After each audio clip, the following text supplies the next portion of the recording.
Yeah,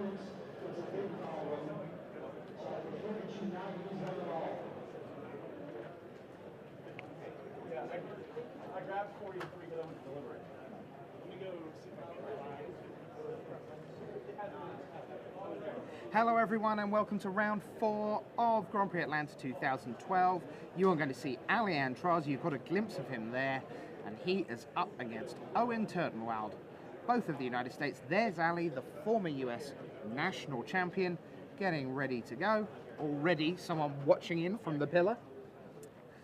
And there is your reigning player of the year, Owen Turtenwald. 7 Grand Prix top 8s in the last season. He could become back-to-back Player of the Year winners when that title is awarded at the Players' Championship. 16 players will go for that later in the year in Seattle. So the players getting ready to rock and roll here in round 4. Both, of course, had 3 buys to start off. And you see the cards fanning out on both sides. You can get a glimpse of what they're both playing. ATL Aintrazi will lead us off with Land Go. And Owen will also say Land Go. It's Draw Go. And talking of Draw Go, it's Richard Miller. That's an interesting segue. Yeah. I was going to try to do my best Sheldon Menery impression, but now you ruined it for everyone. I thought that was your best Sheldon Menery impression. Second land for Ali, second land for Owen. So I kind of just jumped in, but I'm going to go in blind and say we have at least 1 reanimator deck here, possibly 2, except I don't know that ATL Aintrazi would, Doesn't seem the type, really. He doesn't seem the type, but if no one else is playing it, he'd play it. Ooh, I see some spicy cards over there. So we're going to see Inquisition of Kozilek from Ali, which is responded to by a Mercadian Masks brainstorm. Functions the same as all the other brainstorms, it turns out. Now, the actual cool interaction here is that you can use the brainstorm in response to hand disruption to hide all of your good cards on the top of your deck. Is that what you do? That's what you can do? I think that's what happens when you see it in response to clever. Inquisition of Kozilek. Yeah. Usually you want to just shuffle away your bad cards with the fetch land, but this time, it's kind of a defensive play instead of, You see 9 cards currently in Owen's hand. Looks like there might have been a reanimate going back to the top. So now we spread out the team. And it looks like we got 3 targets: the Daze, the Careful Study, and the Entomb. Nothing else can get touched. That's an interesting main deck, Caracas from Owen Turtenwald. Yeah, and that's also a Tide Spout Tyrant? Yeah, it's an actual interesting reanimate target. It says whenever you play a spell, you can return target non-land permanent to his owner's hand. So basically, you can get him out, usually in combination with a Grizzlebrand, because you can play a lot of spells after you draw a lot of cards, and then you just bounce your opponent's board. And Sure. And then it just does the I'm a 6/6 flyer. Sort of capsize with buyback. Basically, as it were. Except a little bit cheaper. Yeah. So it looks like the Careful Study is what hits the graveyard. And we don't have a crack on the fetch land because we want that good card that was on top. Yeah, let's have it back, please. Yeah, I think everyone's had enough of me. So I'm just going to step out. There's a window there for me to deny it. And no, Richard, it's not true. Everyone loves you. It's okay. I'll be back. Okay. This won't be the last. Good to know. Richard Miller, everybody. And now, once again, Sheldon Menery. So, both players at 20. Life totals are maybe not the best arbiter of how this match is going to go. It's fair to say. There's an awful lot going on that doesn't involve life totals in this match. Yet. No, and for quite a while, possibly. And then things are going to get messy in a hurry. So you see a Grizzlebrand hit the graveyard, and now you see, I'd like it back. So, going to see a brainstorm in response from Ali. Owen has the chance to Force of Will that, should he so desire. But, no, that's fine. Stoneforge Mystic to land. Go into hand for Ali. So not a lot of improvement there from the Brainstorm. The 2 land are going to go back on top. The sum total of what you missed was an Inquisition of Kozilek responded to with a Brainstorm to hide a reanimate. And there we see Owen coming back over the top with the Force of Will, pitching Tidespout Tyrant. Which is a card I imagine you're familiar with from Commander? It is, as a matter feature there? Yeah, it has quite a bit in the past. My general guess on Commander is that if it costs $1 million, it's a creature, and I've never heard of it. It's probably somewhere in Commander. It gets played, yeah. Well, I mean, that one's pretty good, too. Okay, sure. So there is Grizzlebrand for the first time, and I absolutely faithfully promise you, not the last time you'll see Grizzlebrand on camera this weekend. Now, Avacyn, that'd be a surprise. Grizzlebrand, not so much. And it was interesting talking to Owen last night, who, he's a hardened pro. Mm-hmm. And the idea of not playing the best deck, that's a lesson he learned a long time ago. He really felt that you were just going to see a ton of Reanimator. And if you weren't playing Reanimator, you better be playing. What were you doing? Why were you not at the races? Why did you choose to handicap yourself? Right. Well, we'll see. Well, there's a Stoneforge Mystic from Ollie.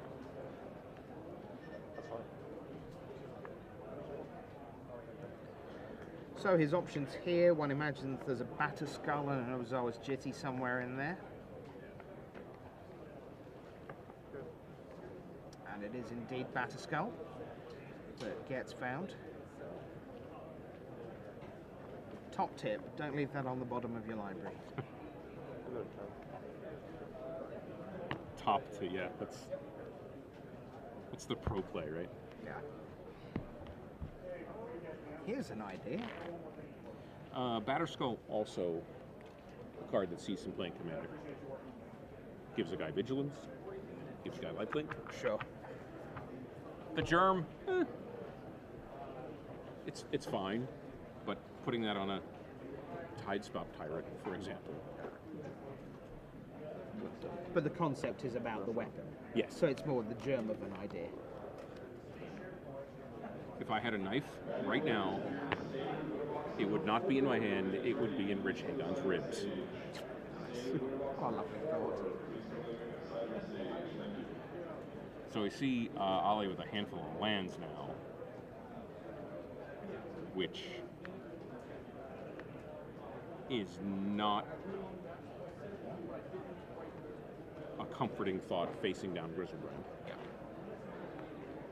You know, Owen's going to attack, get Thoughtseize first. that life back. So there goes Batterskull. There's 2 cards left in hand for Ali. They're both land. Oh, and we're just the 8 cards in hand right now. In all seriousness, that's actually one of the things you want to watch out for if you are playing the Reanimator deck. Making sure you end a turn with 7 cards. Yes. I'm sure somebody in this room today is going to get game losses for ending the turn with 8 cards and so on. Or whatever the current penalty is for not discarding down.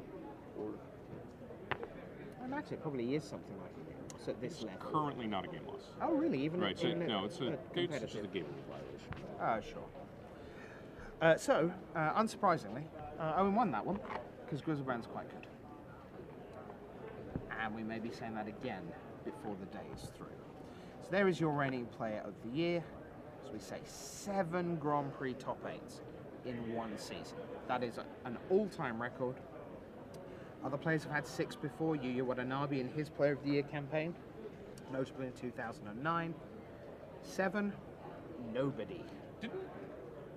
Was there a year back in the day? I mean, it's almost like today's back in the day. Yeah. Didn't Alex Schwartzman have a run? Alex Schwartzman may have had 6. He's almost certainly had 5, because he has like 23 lifetime, something like that. And until Olivier Ruel finally overtook him in 1 million more GPs, Alex was the all-time Grand Prix leader for top 8s, which is why that was one half of why I used to vote for him for the Hall of Fame. Was all the GPs? Partly that, one half of it was about being the all-time leader at the second tier of high-level Magic. And the other was that Magic is a TCG, a trading card game, and the face of global trading at the start of, in the early days, was Alex Schwartzman. When I started the game, I had no clue what any of my cards were and what they did and who would want them and why and what I should trade them for. And I would read Alex Schwartzman avidly because he would say, here comes the new set, you should be thinking about getting a play set of these. This Scragnoth is all it's cracked up to be. This, these are rares we don't really care about. All the pros will be scrambling for these. Remember to value your lands highly. Newer players who don't care about lands because they don't attack or block. But good players love lands. I mean, that's a good point for M13 for people who are just heading towards their pre-release. Remember things like Dragon Skull Summit. They are good cards, even though they don't attack or block or kill anything. Lands are important in Magic, and players will always want and need lands that don't just say plains or forests. Yes. Well, certainly some of the most sought-after elements for decks in the room this weekend are lands, are the dual lands, the original dual lands. I have a feeling we're going to see a fair number of Caracas this weekend as well.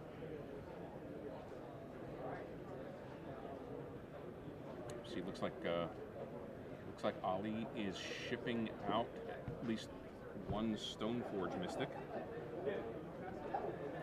I'm interested to see there's one Humility main deck and another in the sideboard. Humility is such a great card in terms of what it does for you and historically has done for you, and just such a miserable card in the history of the game in terms of rules interactions and what does and doesn't work under Humility. It's one of those things that most people will never really come to grips with. Even in my rules guru days, I always had a fake heart attack prepared for the inevitable opalescence, humility, opalescence, replenish questions that came along. Yes, and you get people trying to ether violin to play monk realists, and you're not casting them, so can I just slide it into play and then blow up your humility? And well done, you've slid another 1/1 with no abilities into play. Yeah, of the many genuine hoses that were around, to me, Humility was one of my favorites. Yeah, I think the word miserable is something that just applies to the card. It's just miserable. And I like hoses to be miserable. I mean, I played mono red when you had Fire Blast around. I liked the fact that your opponent could go, chill, what are you doing? Right. I mean, if you're that focused on one thing, you deserve to be double chilled. Fair. I really liked the fact that, and equally, you've got people running around with Stompy decks, which, by the way, boys and girls, if you haven't seen the spoiler, maybe that's coming back, because we got Rancor We do have Rancor. in M13. But if you're a Stompy player, you deserve to be perished. Fair. Seriously. And I liked those sort of genuine hoses, the cards that went, I'm not going to just make life a little bit more awkward. Like Pithing Needle. Right. That's a card that can make life a little bit more awkward, maybe even a fair amount more awkward. And Surgical Extraction can be awkward. No, but there's some it's no play-arounds. perish. Right. Green being arguably the best color in Commander. Okay. I have started packing Perish in a couple of decks that don't have green. Sure. Grixis decks and whatnot. Yeah. We haven't seen a spoiled card yet with a 1 mana cost, a 1 green mana cost creature for standard. Okay. Something that you want to put a Rancor on it. Okay. So we'll see. So we're away. Ali opens, passes the turn. Owen will Thoughtseize, and Ali will respond with Brainstorm.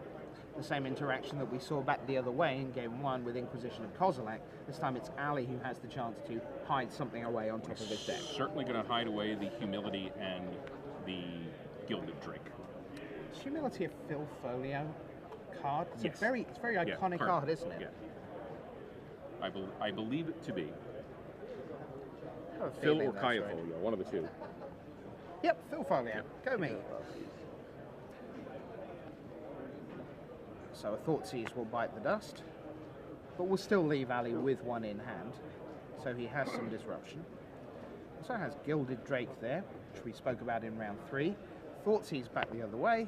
Obviously, Owen knew that was coming, so he had his hand ready to hit the table. So Jace the Mind Sculptor, you've got an Animate Dead, you've got Entomb, you've got Reanimate, you've got Brainstorm, and you have a very pretty island.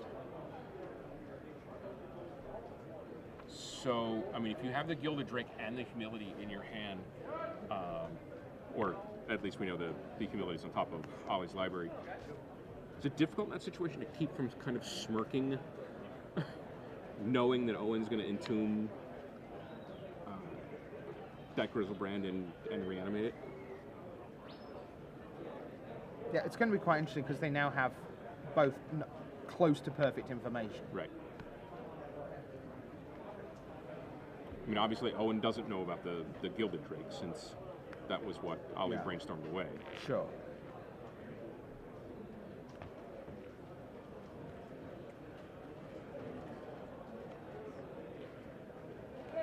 Looks like a very quick loss for Louis Scott Vargas in round 4. He's done and has lost his match. That will be a 2-0 at this stage of the round. There's the reanimate. Go. Yeah, careful, careful. There we go.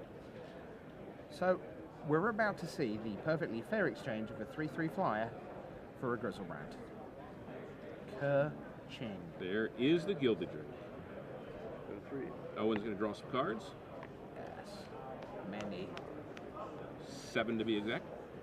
Takes him to 3.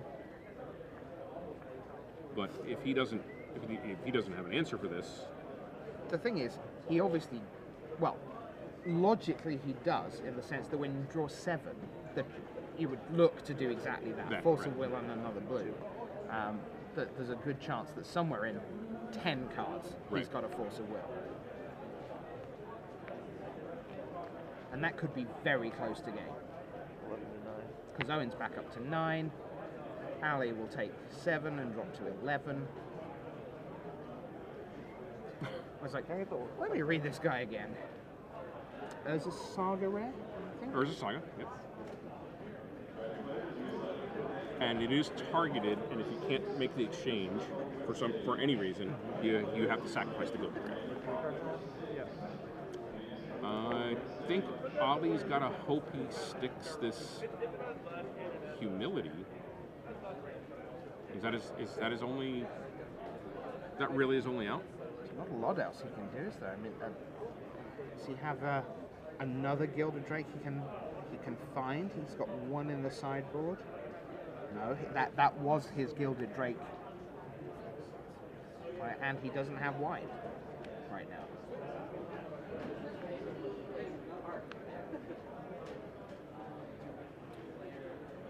Not good news.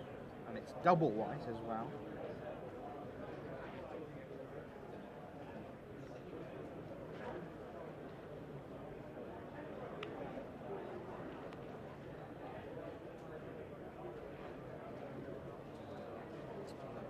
So Owen will Thoughtseize. We'll see the Humility there. Wow. And that's a Swords.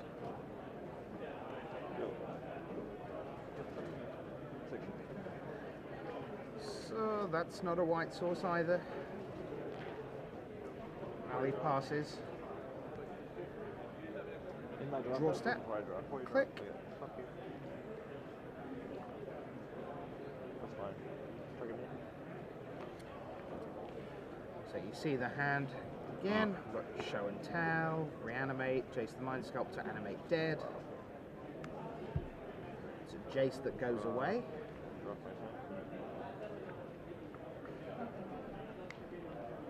And the click can block the Grizzlebrand.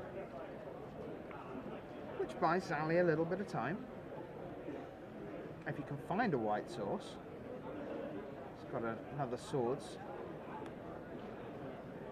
Animate Dead, the Tide Spout Tyrant. So now all Owen has to do is cast a spell, And now, bounces there's to his Entomb. hand. Yep. Yep, bounce that. Don't think it desperately matters which Where that zone ended up, it's yeah. in. It's about to be in the deck box zone. Yeah. Yeah. Ollie just goes to it. And we have a winner. There he is, Mr. Owen Turtenwald. We'll see if we can get the other feature match brought forward onto camera for you.